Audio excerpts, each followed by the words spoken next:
Hello, everyone, and welcome to Perspectives by DGMC, an exclusive podcast series where wisdom meets aspiration. I am Sanman Hutgikar, the podcaster, and in today's episode, we have joined by a seasoned voice from the world of film marketing and content strategy, Mr. Neeraj Joshi. With a career spanning across studios, languages, and platforms, he brings a unique vision on how stories are positioned, promoted, and also brought to life for all the audiences. So thank you so much, sir, for being there with us. Thank you for taking out time and coming for the show. Pleasure. So I hope your day is going really well, sir. Awesome. I think it's just about to get better. That's good. Okay. So your career and your journey till now has moved across production houses, studios, and also now you're into your own firm. So what is the biggest shift that you've seen in the film market over cultures or over these years? I think people are more receptive towards diverse content now. That's the bigger shift that I've seen because and a lot of it is actually attributable to lockdown, where people had to adequate time on their hands and they could experiment with newer content languages, newer content formats, and which I think has been a great shift. So sometimes there are these global kind of events, right, which bring about a generational shift in a lot of things. I mean, we used to pay only money with cash earlier, largely, and from there we moved to a digital payment module, right? I mean, it took a calamity like COVID to do that, and I know, I mean, there's a lot of wrong that happened with the COVID times, but from a content point of view and from motion pictures or series or any other content consumption point of view, what happened is it suddenly exposed the whole world to the whole world, and that I think has changed and it has brought about a generational change within a couple of years, which I think has been the biggest dimension change, if you can call it that, which I would say from when I started rather working till now. Because otherwise the change was gradual. The growth of multiplexes, the growth of Hollywood cinema, the growth of specialty cinema, which is targeted only to a certain subsection of an audience, and so on and so forth.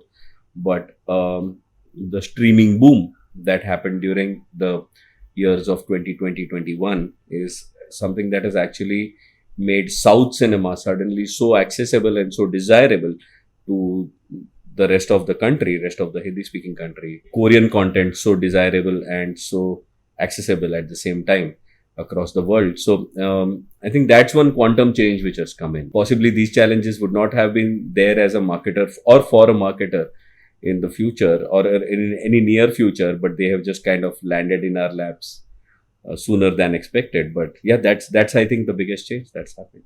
So with years and generations passing by, do you see it as we are moving towards good, or is it that we are deprived? The beauty of entertainment content, right, be it series or cinema, or the beauty of art per se, of any form of art, is that it's so reflective of everyday human existence that it's agnostic of geographies and cultures and politics and things like that. So it's relevant to a film made in Iran is as relevant to people living in India from an inspirational, educational, entertainment point of view as would a film made in Africa be, or as an Indian film would be relevant to the Middle Eastern countries or to Egyptian countries, the way it actually is. So I don't think there's anything wrong in it. I think it's actually beautiful that commercial art's finding its space. It's finding its width across the world. I don't see, pre-2020, I don't see a time where we could have had access to a show like Money Heist or Narcos, for that matter. We would not have known what it means to be culturally living in early 20th century Britain had it not been for Peaky Blinders. So these things I think make us culturally more aware, and vice versa. I don't think the world knew that we could make something like a Bahubali, right? Or for that matter, we are beyond the classic Bollywood song and dance and the bhangraization of our music. So no, I think it's a fabulous thing wherein people are realizing how different they are, enjoying how different they are, while realizing how similar they all are, or we all are rather. I think it's a great space to be in. So today, how different is your mindset as an entrepreneur rather than, you earlier being at studios? So as an entrepreneur, how has your mindset changed? The fundamentals kind of remain the same. What a studio system brings into you is a ton of discipline, because a large organization, because it's playing with large monies and a large reputation, will always have tremendous numbers of checks and balances at every stage. And if that large organization happens to be a publicly listed organization company, then those checks and balances are all the more serious. So to bring in that large organization mindset, to bring in that large organization discipline into the entrepreneurial world is, I think, a need gap, at least within the media and entertainment sector. To bring that kind of a mindset of functioning with discipline, with financial discipline, with measurability at each and every step that you get, or that you can bring in or should bring in, is one of the similarities that I would want to build. The biggest difference otherwise is, as an entrepreneur and as a business owner, you have to make yourself available a lot more, as opposed to, because then people are buying into a person's vision more than an organizational vision.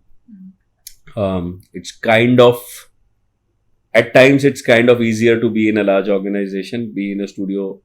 To softly put it, it's easier to be in a job scenario wherein things are very regulated, and then the struggle on the ground becomes real when you are independent and when you are non-dependent. So what would you recommend, sir, to young students, like, once they are done with their education, do they start off with their own firms, or especially coming to the media industry, do they start off with their own things if they have they are privileged enough to do that, or they should go somewhere, work, and then after gaining experience? I think even if they come from a position of privilege, I would urge everybody to work with a larger organization in the industry which they eventually want to independently function within. So if they want to become a filmmaker, a storyteller, a writer, a journalist, it will always be worth gold, the experience that one gains in a large organizational setup for a limited period of time. And then also don't get too comfortable with it. Know when to opt out of it, right? So otherwise you'll always remain a potential rather than somebody who's delivered the potential. So to start off, just to get a larger overview, just to get a 360-degree view of the industry that you are in, I would say first couple of years, genuinely do your time and then venture out, because by that time you would have known the smaller inner workings of the industry that you are choosing to be in.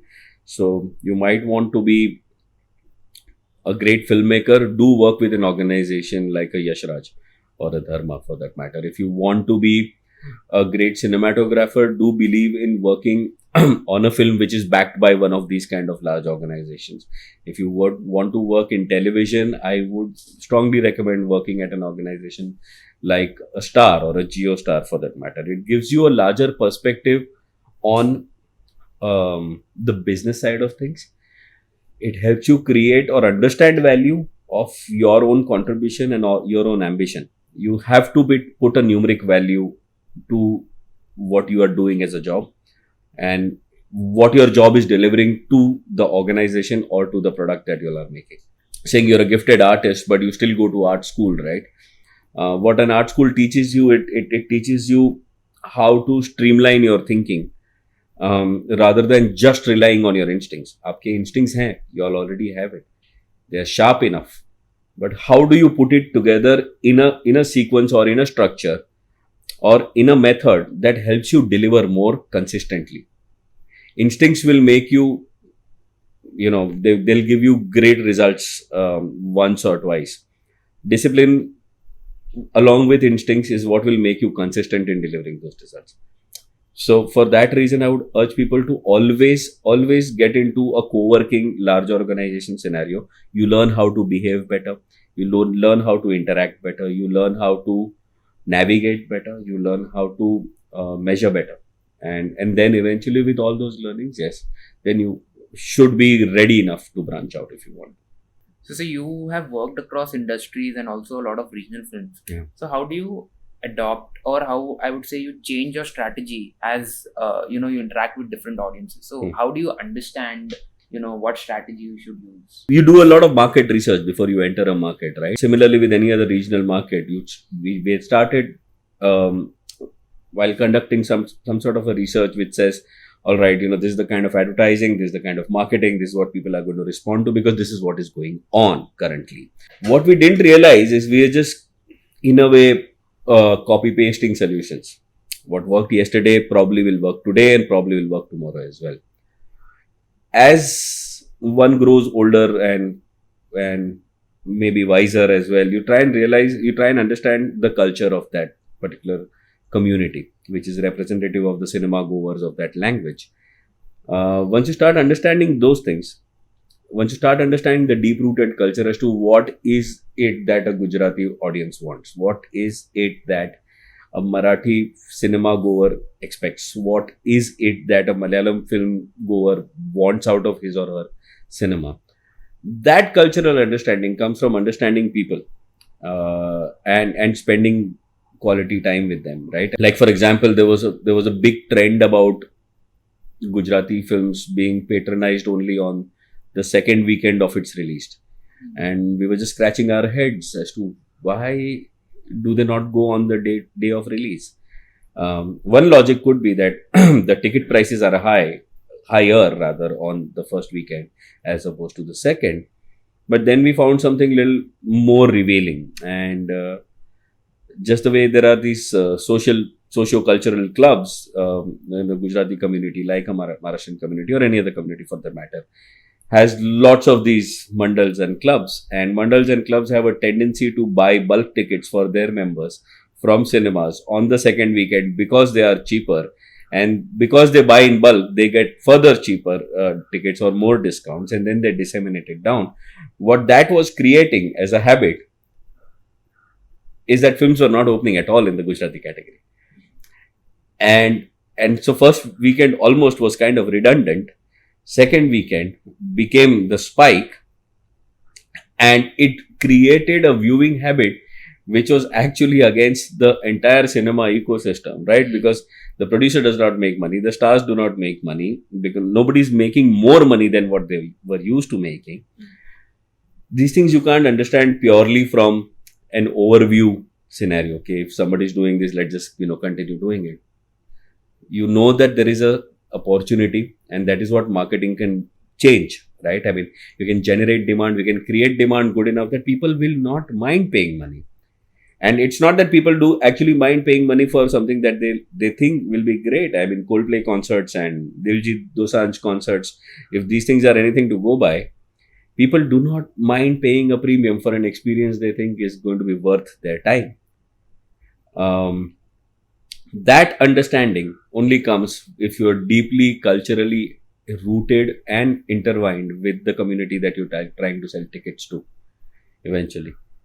And which I think is probably the only way to market content. You have to understand the culture where you're marketing it. Otherwise, you'll just be a media manager, and that's actually an AI's job.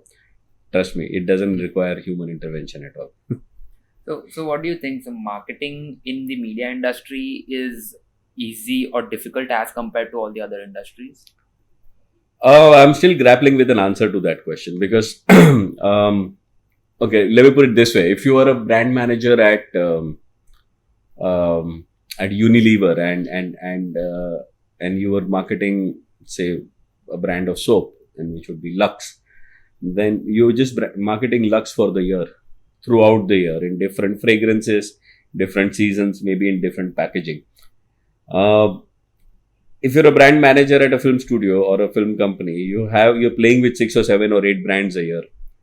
Technically, it's different movies, different star cast, different appeal points. I would say it's tough both ways. because at one end you have to be consistent in your deliveries if you have a consumer product which you need to keep marketing, and the same consumer product which you have to keep marketing over and over and over again in newer ways, as opposed to the product itself changing every single time and you trying to come up with newer ways to tell people that why is this one better than the other or than the previous one. So there's no fixed answer to that. Like I said, I've been thinking about it myself for a while. If you ask me what's more exciting, then yes, media and entertainment is way more exciting. So does the face value of the star adds up, sir, or sometimes is it a problem? It comes with added pressure. If you're a more popular star, then certain expectations are mounted on your shoulders from a delivery standpoint. If you do not see a Salman Khan doing his eccentric things and make a film like Tube Light, then it might be a good film, but then it will not do the business. And that pressure will always be on a big star like a Salman Khan. That kind of a pressure will always be on a big star like an Akshay Kumar or a Sunny Deol for that matter, or a Shah Rukh Khan. That they have to live up to their personalities which they've created, but sometimes from an artist's point of view, some personalities just tend to override everything else that they've done. And that becomes the lowest minimum expectation by the audiences. And if it is not provided, then it is reflective of the business, on the business rather. We've seen a lot of these experiments by these stars. They've been fantastic performances, but because they have not been the classical star delivery, they failed to work. I mean, every time we conducted a survey about Rajkumar Rao, and we asked the audiences what is expected of him. What's your any film of Rajkumar Rao? What do you expect? They say we would expect a fast talking monologue for sure at some point. Now that's become part of his personality. Similarly, if you would do a deep dive on a Sunny Deol personality, and then you'll want him to beat somebody up. You'll want him to get angry at some point. You talk about Shah Rukh Khan, you'll want him to be extraordinarily charming. The same thing that you apply to Salman Khan, you'll want some sort of dialogue buzzy to happen, or maybe some eccentric behavior wherein the sunglasses somehow reach the back of the collar. So it's these kind of things which are expected. These are lowest base level expectations, and sometimes the stars or their films are not able to provide those. So pressure on them to play to the galleries is much higher, I think, than on smaller stars. So you've worked on like almost everything, like theatrical releases, OTTs, series, and this. So sometimes do your friends call up and ask you कि क्या अच्छा आने वाला है? All the time. And all the time. I used to always say it's my content which is the best. Please go and watch it on the weekend. But yeah, over a period of time, I think everybody's understood how to temper expectations. So you've spent over 20 years in the world of stories. So if you had to describe your own journey, maybe as a marketer or as a media personnel or a professional, so how would you describe your own journey? Can your journey be named, or be related to a film or a dialogue or a sentence or a few words? I don't really look at myself that way because it's easy. But yeah, I mean, I think if I would have to define it now, I'll define it as just getting started. So yeah, I think my training period's done. I've been very heavily trained by various fantastic filmmakers, right from Suraj Barjatia to Ekta Kapoor to Vidhu Vinod Chopra, to have had the privilege of working with senior filmmakers like Anil Sharma and so on and so forth. And that training has kind of given me the confidence to do what I'm up to doing now. So yeah, hopefully this is the start. This is the start that I was waiting for. So you have over 25 plus marketing awards in your name, and that's really great. So what is that one accomplishment so that you're really, really proud of? Is it an award or is it something else? If I break the answer into a couple of parts, I am proud of awards. Some of them were really, really well earned, if I can say it that way. Gangs of Wasseypur campaign won some tremendous number of awards, and that's been my favorite campaign always, because if there ever was a film which was fully an underdog film, wherein nobody was going to give it a chance when it was before the release, before its release, and backs to the wall kind of a scenario. So see what sticks. And from there, if it becomes a kind of an iconic film, which people have seen, loved, and eventually liked its campaign as well. So that one award would always be very special, or all the awards on Gangs of Wasseypur would collectively be very special. Um, Barring that, I think some of the greatest satisfaction you get out of is when times are toughest, right? I mean, when you really grind it out and make something out of it. So um, I think there are two such instances. One would be reviving a film called Zapat Lela, which we made into a Zapat Lela 2 3D some years back, which I think was the year 2012, which was a film crafted along with the content team and the directors in Mahesh Kothare and so on and so forth. And making it relevant to today's audiences overall. That would be one. And one of my recent campaigns, Gadar 2, I think something that I'll be really proud of, because where it was and where it ended up was a long journey, and it was kind of a fun journey as well. So yeah. With that being said, sir, let's just hear for your. Sure. Thank you so much. So, sir, what inspired you to launch Bombay Hustle, and how does it differ from all the other traditional agencies or the industry at large? I think Bombay Hustle is actually formed on a lot of need gaps that I've seen over the years. What happens in a formal corporate sort of a scenario, every job profile, every function needs to get very siloed. What we are trying to do is trying to bring in the experience that we've all gathered and trying to add value at every stage of the film rather than just being a marketing organization. So currently we're doing some script consultancy. What we also do, for example, is we tell some of our filmmakers from down south on how to dub the Hindi right, how to get the Hindi right. Can you add a little more flavor to the Hindi dub rather than keeping it as flat and plain as it usually becomes? So, how to expand the market to non-traditional film markets like South America is still untapped. Like certain European regions are still under-addressed. We can make our films reach over there.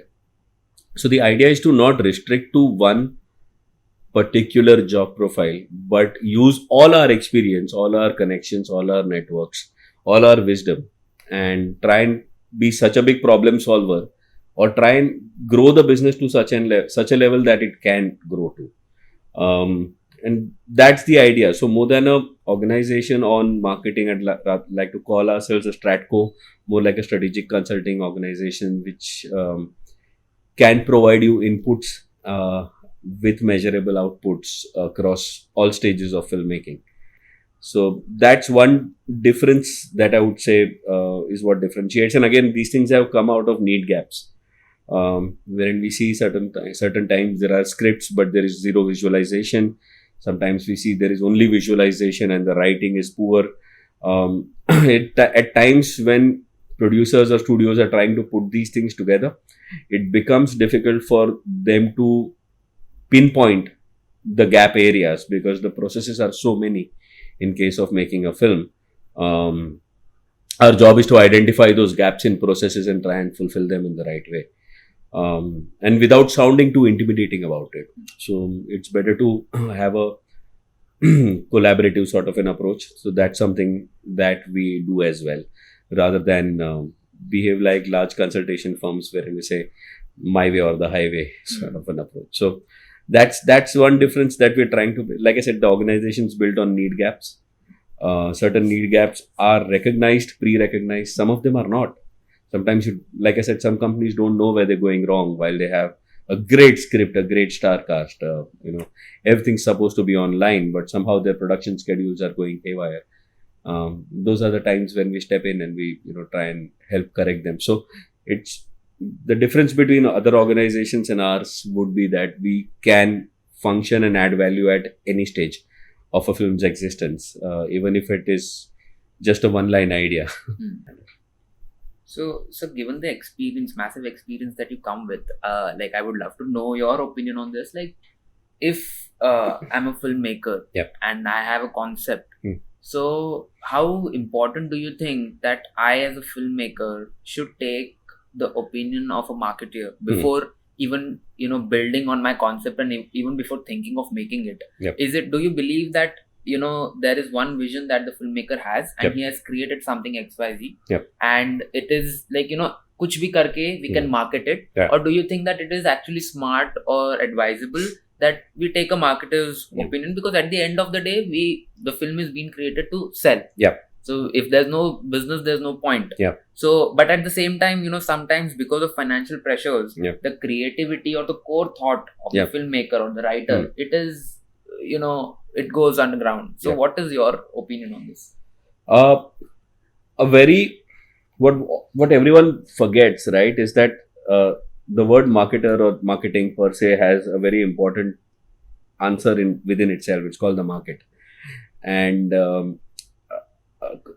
content, motion pictures, films, series are mostly driven by market forces, right? If superheroes as a content piece was working, it worked for 10 years, 8 years, right? If certain kind of movies, certain kind of series are working, they'll work for a certain period of time. They are reflective of the market. A marketer's job essentially is to bring to light or just show you that this is what the audience is seeking. From taking an advice of a marketer, what a marketer always also does is does a tremendous amount of research. And that research is not just tracking the market as to what's working today, how is it working today, where is it working today. It's also about, if we have to make this work, how can we make it work. So the smart marketer or the right marketer in your mix will always help you not define your goal, but it'll help you refine your goal, because only you can define your goal as a filmmaker. But the refinement of that goal as to how to achieve your creative excellence with minimal compromise, if any, and while remaining and staying relevant to the market that you are addressing. If people do not like your content that you end up making, they do not end up sampling your content that you end up making, then it's a self-defeating prophecy.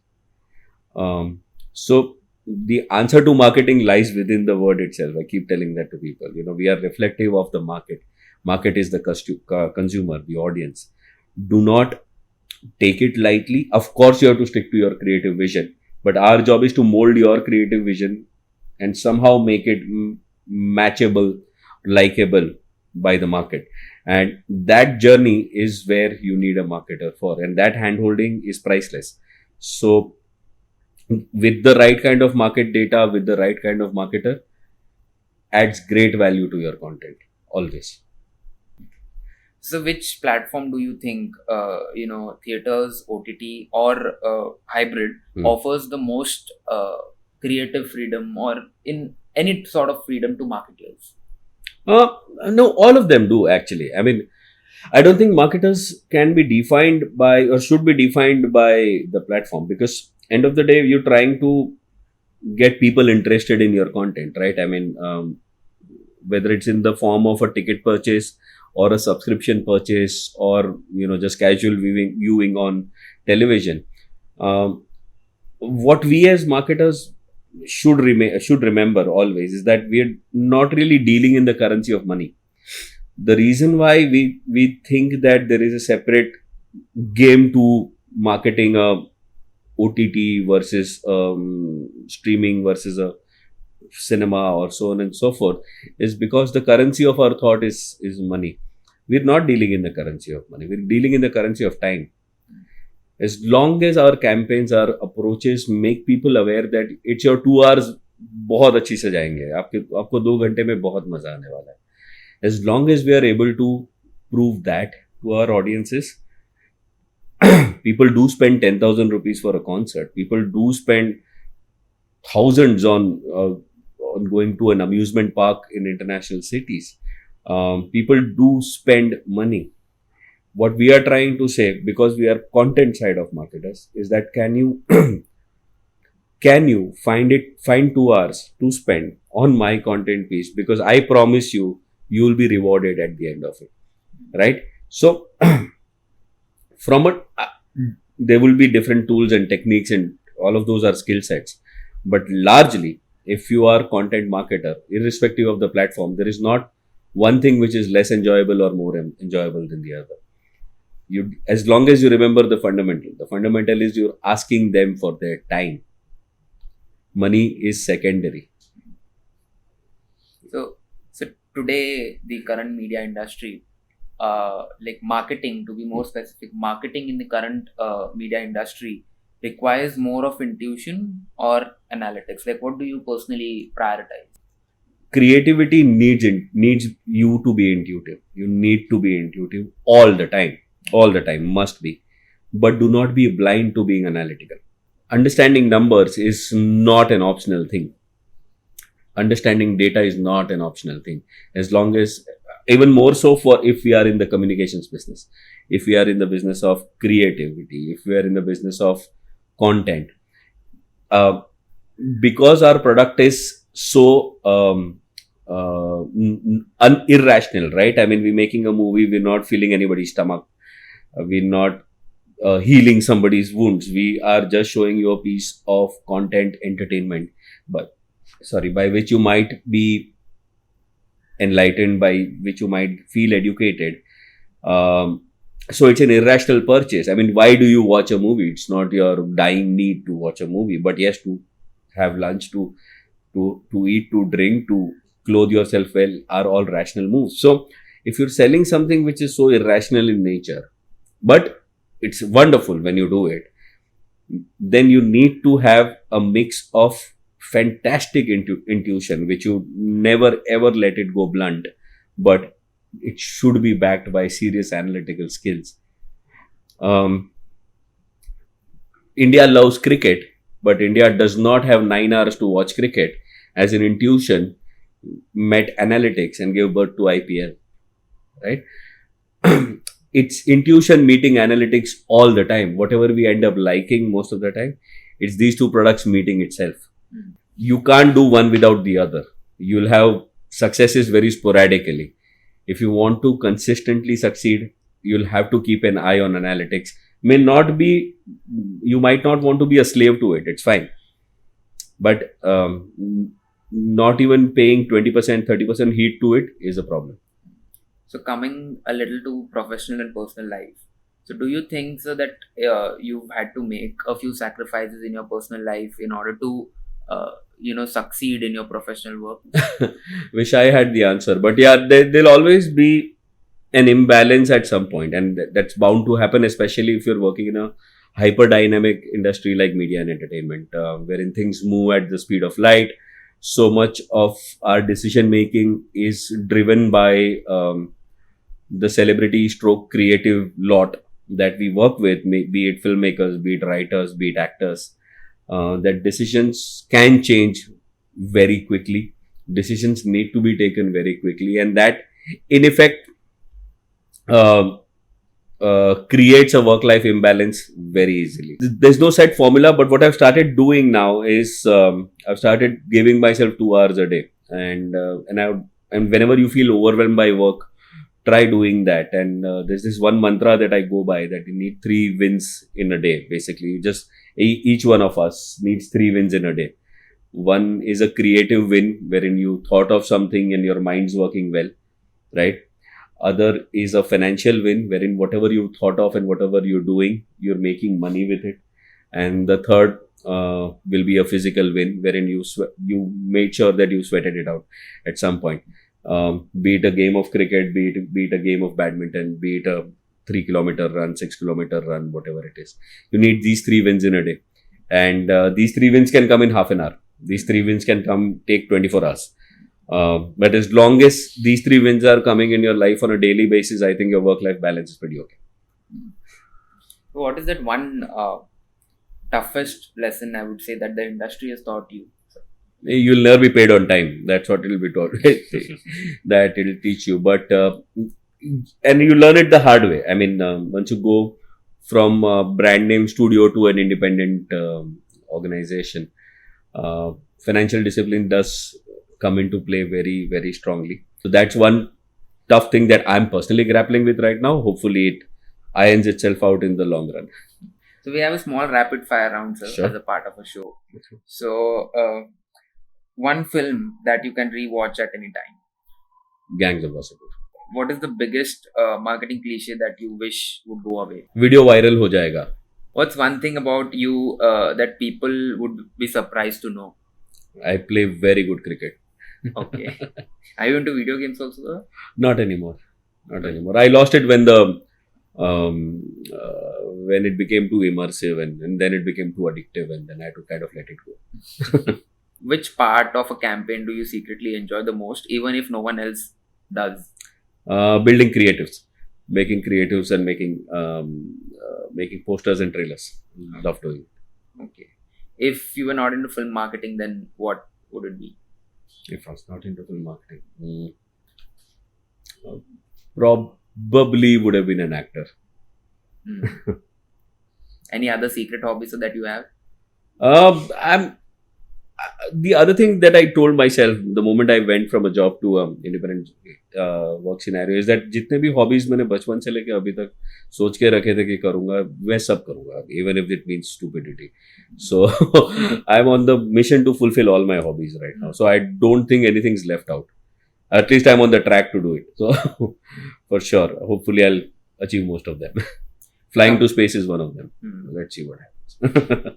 So coming to the last question, so what is that one thing that you personally don't like about the industry, maybe film industry or the marketing industry? The aversion to people think marketing is mostly about spending on media, and it is, but the aversion to spending on media because you don't know how to do it right and thus it does not give you results is something that I'd like to change in the short to medium term. I think I mean, you know, there's an very old saying, right? I mean, when your product's not working, advertise. When it's working, advertise even more. That's one classical part of advertising law, which is now kind of going away from cinema. So that's one thing I would like to bring back in some manner because I know that bears great results, and it also helps you gain consumer confidence or audience confidence, and actually helps you sell tickets. So aversion to media spends is something that I'd like to kind of change as it exists right now. Thank you so much, sir, for those insights. And that wraps up this episode of Perspectives by DGMC. We hope that this conversation gave you something new to think about and also sparked a sort of inspiration or a set of new thoughts within you. We are truly grateful to you, sir, for taking out time and being there with us. And thank you to all our listeners for tuning in and being there with us. And until next time, stay inspired, keep exploring, and remember that every perspective has the power to shape your journey.